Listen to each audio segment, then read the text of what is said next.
What is up, Houston Texans fans? Welcome to the Bull Bash podcast of the Houston Texans fan. I'm your host, Mellow Mike. Thank you for joining me on the show. Today's show, we're going to be breaking down the defensive line. This is going to be the catalyst of this defensive unit. And the success or failure of this defensive line is going to dictate how good or how bad this defense is coming into the 2024 season.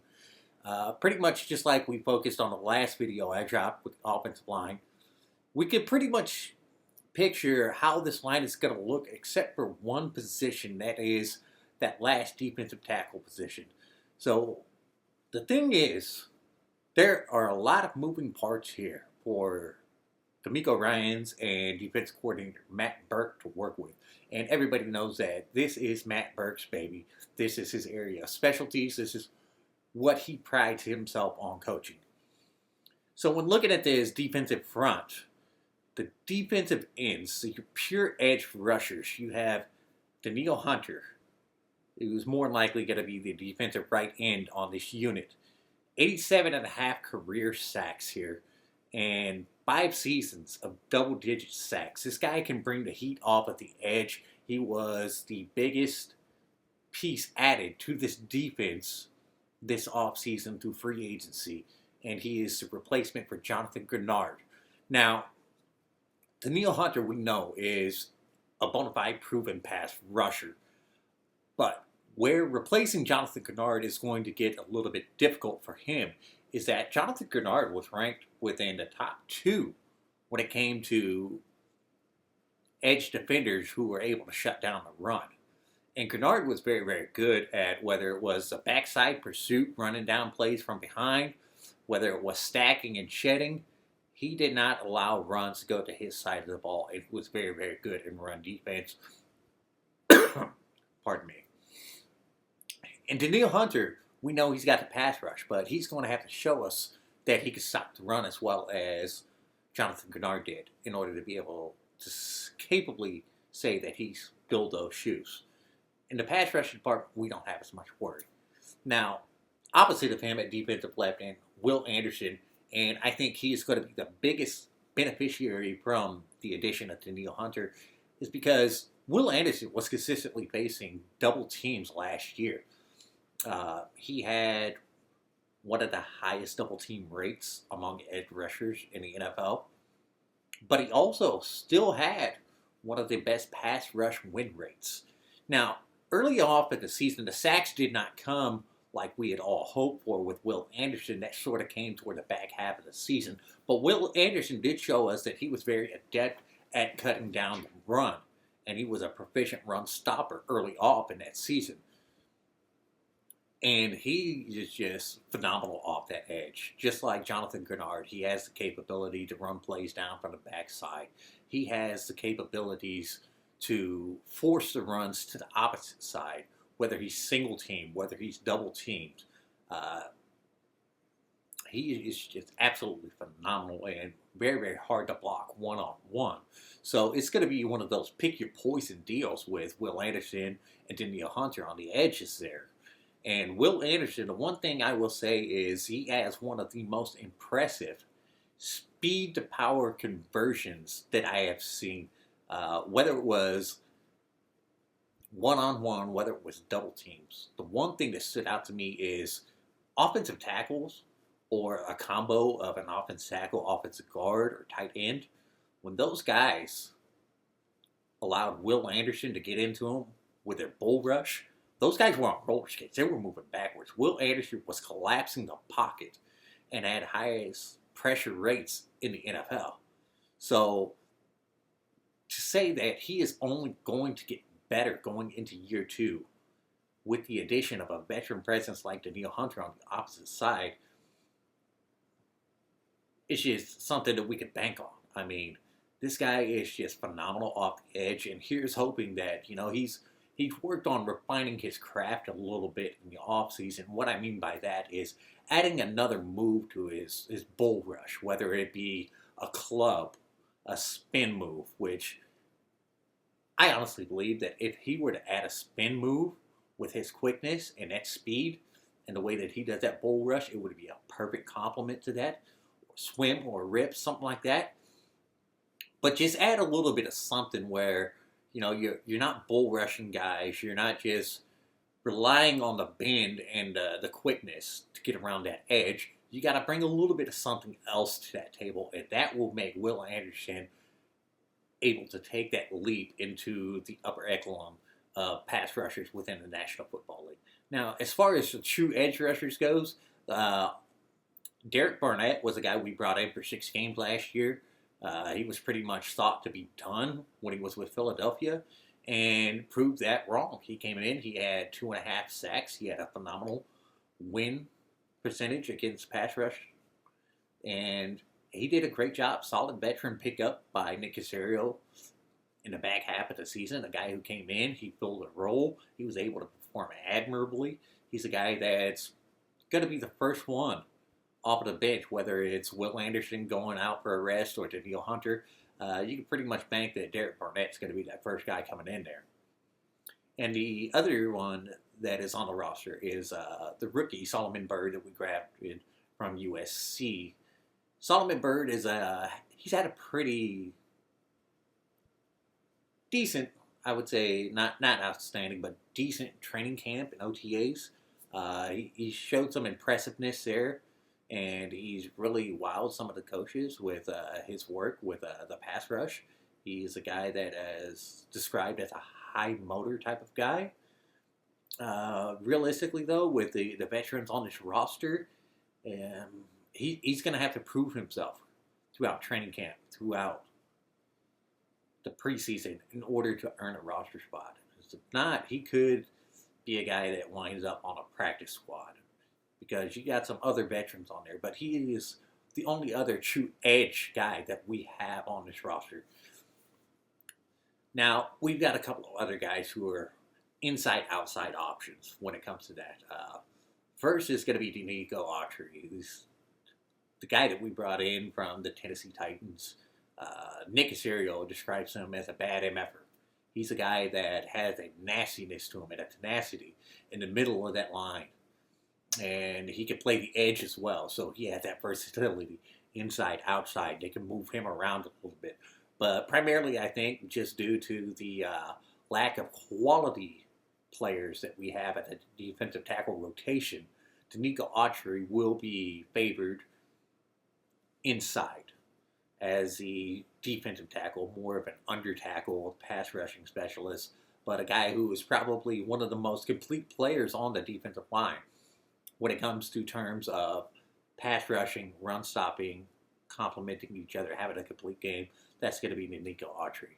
Another guy we have is Mario Edwards. Mario Edwards, veteran player. He's been around the league a long time. Florida State guy. Last 2 years, he's had 5 sacks, 1 forced fumble, and 9.5 tackles for loss. So it's not good, not great. He's more of a rotational type of player. A guy who can give you that versatility, going inside, going outside. And they could really do some different things with his defensive line. Another guy that has that inside-outside versatility is Dylan Horton. Dylan Horton was shut down last season. He had a cancer battle going on there. And kind of similar to John Mechie, he was basically out for all of last season. He's coming back this season. He has a clean bill of health, and happy to hear that for him. Don't wish cancer on anybody. It's a tough thing to overcome. And Dylan Horton is really going to have to fight his way into a rotation in order to stick with the team. It's going to be very, very difficult for him, just due to all the veteran talent on here, all the players that were able to get their feet under them in year one in Demeco Ryans' system. He's got a lot of ground to make up, and he's got a very, very short time to do that. So he's another guy that either he's going to be a cut candidate or he's somebody they may try to stash away on the practice squad. But in his time in college, he was a very, very good, if not a phenomenal pass rusher. And I think more along the lines with what we saw from him before he was injured and he was put on the shelf is he showed a little bit more capability, I thought, as being a traditional inside run stopper. And we really haven't seen much of him in terms of the pass rush there. So that's going to be something to keep an eye on, is to see what's going on with him.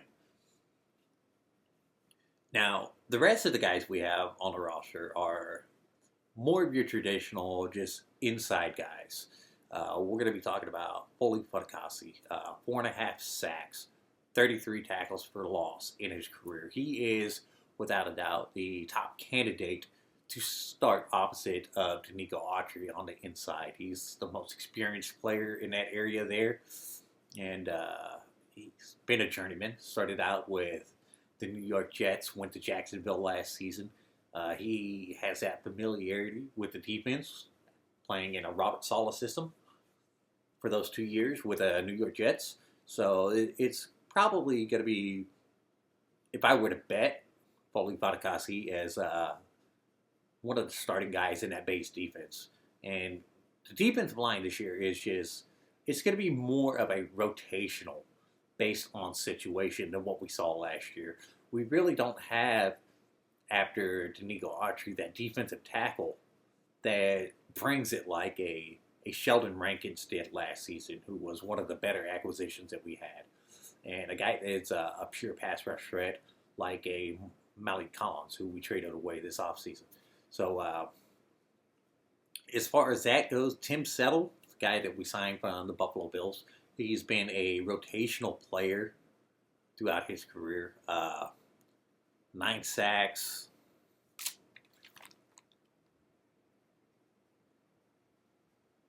He had 5 of those sacks alone in 2020 and 12 tackles for loss in his career. Just a rotational guy. He's a guy that has a little bit of pass rush to him. He's a guy that also is pretty solid when it comes to playing that inside run defense. So we'll see there. One of the fan favorites, and one of my personal favorites, is Khalil Davis. This guy that started out his career in Tampa. He went UFL.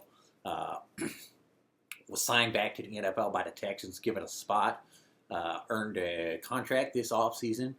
He's a guy that I know a lot of Texans fans are rooting for, and one of the top candidates to see what he could do as a starting caliber player this year, emerging from a rotational role last year. And Khalil Davis, 34 total tackles, 2 sacks, 1 tackle for loss. 9 tackles for loss, 1 forced fumble, 1 fumble recovery. And that was last year alone. Just very, very phenomenal in just a situational role there. A guy that is probably going to get first crack at trying to start opposite of Demeco Autry. So keep an eye on him. And we have Kurt Hinish, Notre Dame guy that we drafted. 16 tackles for losses in his career. He is a run stuffer. He's going to be hard-pressed to make this roster. He's got a lot of competition coming in there with Foley Fatukasi, Tim Settle, Khalil Davis. You've got options with Mario Edwards can play inside. Dylan Horton could play inside. So there's going to be a lot of things that we're going to be watching here as this season progresses. And then there's the rookie that we drafted out of Auburn. I think is Marcus Harris. Is also a defensive tackle. And he's going to get a chance. There's Bitrian Payne. He's an undrafted free agent. And he's also going to get a chance to make this roster. So there's just so many moving pieces, and it makes it very, very difficult to predict what a starting lineup is going to look at. But we know that the bread and butter of this defense is going to be that defensive line. Everything for Demeco Ryans, Matt Burke starts up front, being able to create and put that pressure on the quarterback, force their decisions, force their passes, bad passes, a lot of opportunities coming for the defensive backs to be able to create turnovers off of forced pressures.